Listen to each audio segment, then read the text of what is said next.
And now, here with another designated podcast are Teddy and JJ. Hey everybody, welcome to the award-winning Designated Podcast. I'm JJ Marshall. Teddy Allen, we're wishing you a Merry Christmas, Happy Holidays, Happy Bowl season. All right, yeah, there. In no order of importance there, I guess. We would break down all 42 bowl games for you, but we're going to... Do you know there's a Jimmy Kimmel Bowl? Couldn't believe it. God. I know he's not footing the bill, but he's got to... I just don't understand So I guess there is... We can hold out hope for a Designated Writers Bowl at some point. At some point. Wow. Yeah. Hopefully it'll be as funny as the Jimmy Kimmel Bowl. Two things we'd like to discuss today. Well, actually more than that, but two main things will be the coaching changes. One in Ruston and one in Baton Rouge. And speaking of Ruston and Baton Rouge, we'll talk about that too as something that's going to happen later on in the week. Let's start first with the LSU coaching change. Brian Kelly comes from Notre Dame. Now, people ask all the time, was I surprised by that?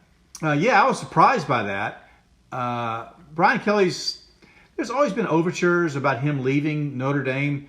The year that they played the national championship game, at least allegedly they played, 2012 against Alabama, there was talk that he was looking at taking the Eagles job even before the game was played. So there's been some flirtation, but one of the things about Kelly that I keep coming back to is that he was there for 12 years. And any job involving athletic coaching, whether it's an assistant or a head coach, 12 years is just a long time. I occur. And so that he left, maybe not the biggest surprise.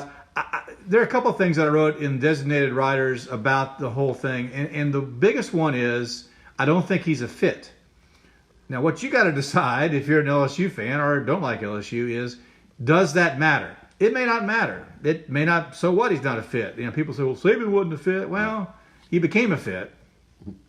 I wouldn't have. It seems a little square peggish round hole situation, if you ask me, Teddy. Hard to put your finger on it, but it doesn't seem like it's going to all haul and mesh. Another thing that struck me was our mutual friend Ben, who's a big Notre Dame fan, said the guy leaving the school didn't bother him that much. And him going to LSU, which Ben doesn't like, didn't bother him that much. Not that I have faith all the time in what Ben thinks, but especially he does have special feelings on this particular matter. And I don't know. I will speak to this. Like Bill Walsh, who used to coach the 49ers, who said after 9 or 10 years usually at a place, it's going to generally be time for you to move on. And for him to do what he did at Notre Dame, he's y'all's all-time winningest coach, correct? Yeah, beat Knute Rockne. Okay, Knute. Nobody names their kid. Hardly anymore. I don't know why. Days gone by. Yeah. Anyway, to stay up there that long where you are hindered somewhat by, academics and you just have some limitations that some other programs can get around, makes it a little tougher on you, and he managed to duke it out. So he knows what he's doing. I think, I'm trying to read my own tea leaves. I think he thinks he has an easier job. Mm-hmm. I think he has a tougher job. I do. From the Notre Dame perspective, people say, and you hear this a lot, that he took Notre Dame as far as he could go, or as far as Notre Dame could go. Okay. And the other side of that, which you don't hear too much, but you do hear in Notre Dame circles, is, that might be as far as Brian Kelly could go. Okay. Not necessarily Notre Dame. Mm-hmm. There's an interesting discussion. The word you always hear thrown around is talent. He'll be able to grab talent, and he'll have so much access to talent, and he can get in his car and get this and that. Notre Dame is basically always a top 10 recruiting school. This year they're lined up with a few days to go before early signing day. They're going to be number 5, or maybe 6, or maybe 4. Next year, I know it doesn't matter, but in recruiting it does.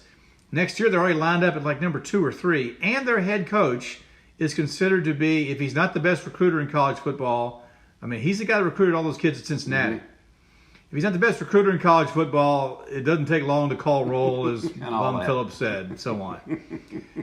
Notre Dame has produced if you say, well, that's not necessarily a measure of talent, what do you produce to the NFL? That's the measure of talent. Well, look on the list of the top schools to have players on rosters when the NFL season started. Notre Dame was 5th. Alabama, Georgia, I think LSU was one of them. I think Clemson, and that's it. There's the only ones ahead of Notre Dame. So they're producing pro talent.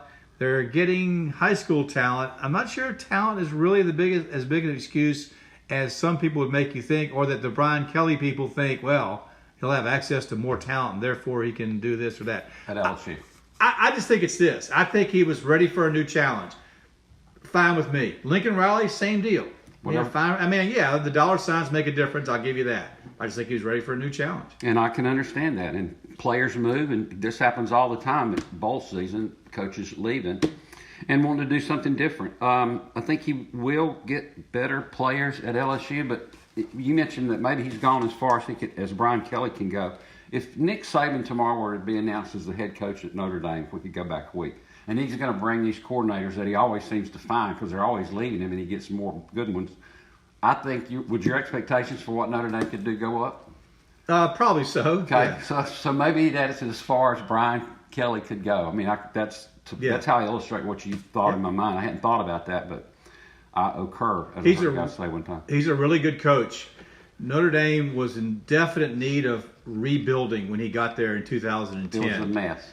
I don't think LSU is in need of rebuilding. I just think they need something fresh, something new, because they're only 2 years. They're 24 months away from the best team ever. Either the greatest team ever or whatever it was, a magical year. I'll give you that. Don't take long to call roll, as you said. Right, and they're only 2 years away from that. Mm-hmm. So COVID beat everybody down more than you think, and then everybody's trying to figure out the transfer portal too. Yeah, and that's messed up chemistry on a lot of things. Crazy time. All right, let's switch over to Louisiana Tech. They hired Sonny Cumbie. This is my standard line. I'll let you talk about this more because you know more about it than I do, obviously. But if you gave me the list of potential candidates, if Dr. Geis and the entire search committee would say, "Here's the list," they're in alphabetical order. I'd have gotten to the C's and I would have stopped. And I might have missed Saban down there at the bottom, or Sweeney, or Kelly, or whatever. But I'd have thought, this is enough right here. I think this is. I saw ESPN ranked everybody's higher, and it really wasn't that fair because they didn't give anybody less than a B. Okay. And we don't know for 2 or 3 years. Right. But, so I was waiting to see. Somebody get an F for their hire? I'm just curious. But they gave Tech, I think it was a B or a B plus. I think having a little more knowledge than, say, ESPN national hacks do, Sonny Cumbie to me seems like just a perfect hire for one reason. This is my main reason, Teddy. You probably got 50. Mm-hmm.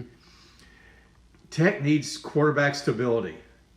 In my opinion, I know they might try to do this next year anyway, but they need to go to the days where they can build a quarterback who can be there 3 years, be the starter for 2 years, and have some kind of natural ebb and flow at quarterback.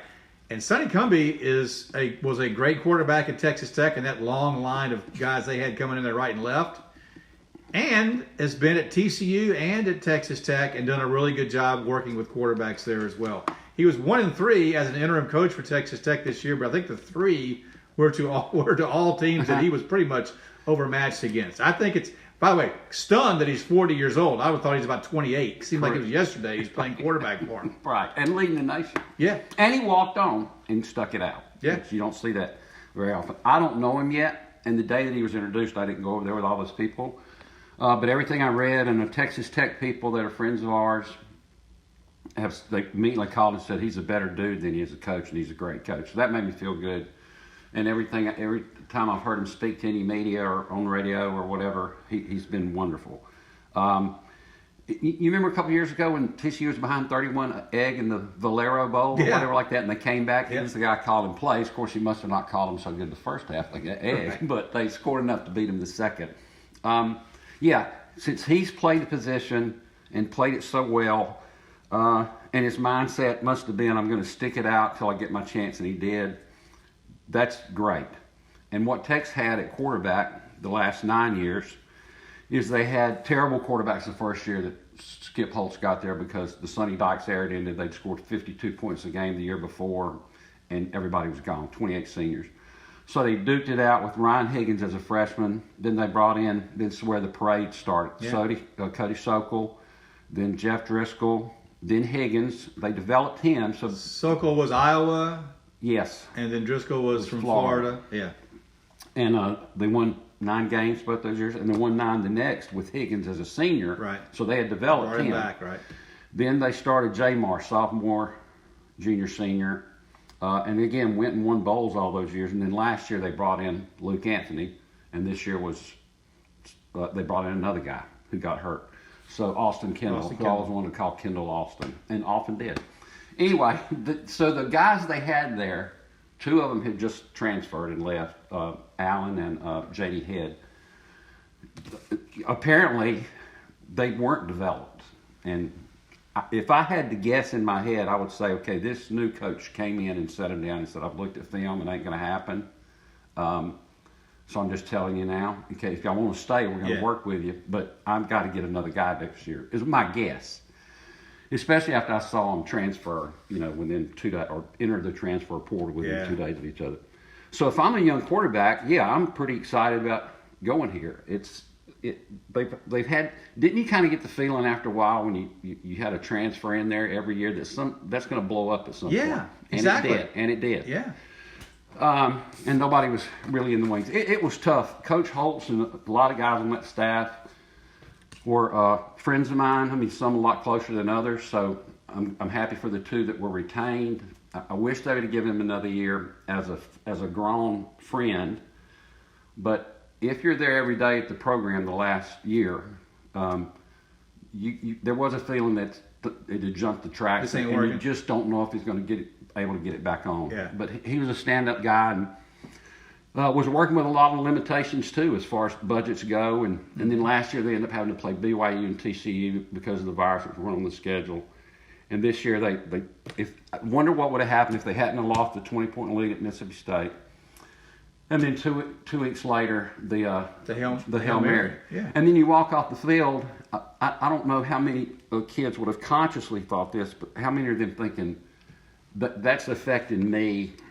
I must not be good enough to get pushed through. I don't know what it made the team think of itself. Yeah. But it was. Well, you saw it, but you could see a decline. Yeah. It got worse as the year went on. I would tell you there's no way they lose to Old Dominion if they'd beat Mississippi State and SMU. I mean, I just think that it just started. Right. You scored 27 against North Texas and then had to hold on, or 24, and then either you won by a field goal, but you didn't score the second half. Yeah. So, and then you went to UTEP and never came to the plate. You scored 3 points at UTEP. Bethune-Cookman scored 28 on them. And then it was tough. It was tough for everybody. I felt bad for everybody.